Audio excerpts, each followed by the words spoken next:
Hello, Sula here from Misty Hilltops Designs. Thanks for stopping by. I have a new page spread for Traveler's Notebook, which I titled Gather, and I'm using the digital version of the collection Home Again by Carta. So I have this, it's a triangular kind of design, and so I'm putting one big triangle in the corner of the page, and I only put glue on parts of it so that I can just deal with one side first before I start dealing with the other side of with the other page as well. So I only put glue partially, and in the end I will cut it apart as usual, but for now I just want to put the two pages together and align the two pages. And as usual, I have run a card along the edges to distress. There are distressing tools, but a card works just fine for me to get the edges a little bit roughened up. And then I have these little rectangle pattern papers that I want to put behind, basically kind of like mats behind the photos. So I have to be aware, as always, mindful of where the page will be cut apart, so that I don't cut through some very important part of the photo, because I am angling things. That means that there has to be some part of the photo that will have to be cut apart at some point. And excuse me.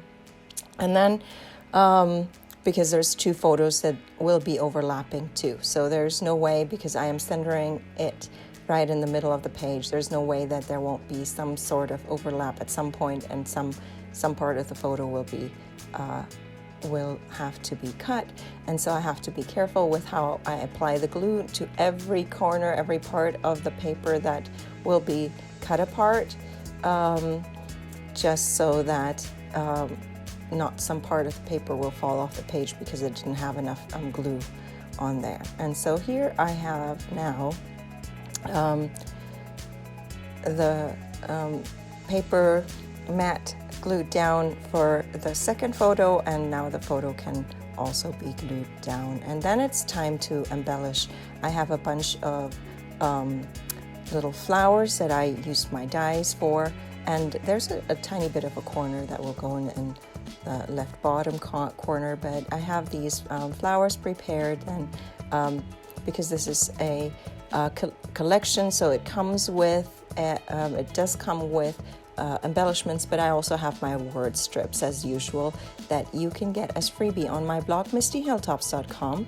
I have garden word strips for this garden Traveler's Notebook album that I am creating, and so here are I'm still putting down some of the word strips, and then embellishing it with a flower, and then doing the same in some other parts. I usually try to create a visual triangle with the embellishments, so that it's just a design rule that I try to follow. And so here I have basically 3 clusters where there will be flowers and word strips and other embellishments that will go with this page. So I'm just adding the last little bits to this page before it is finished. And then I'm going to leave you with some more close-ups. I hope you enjoyed this video. Give it a thumbs up if you did. Consider subscribing, and I hope you have a great day. Thanks for watching. Bye.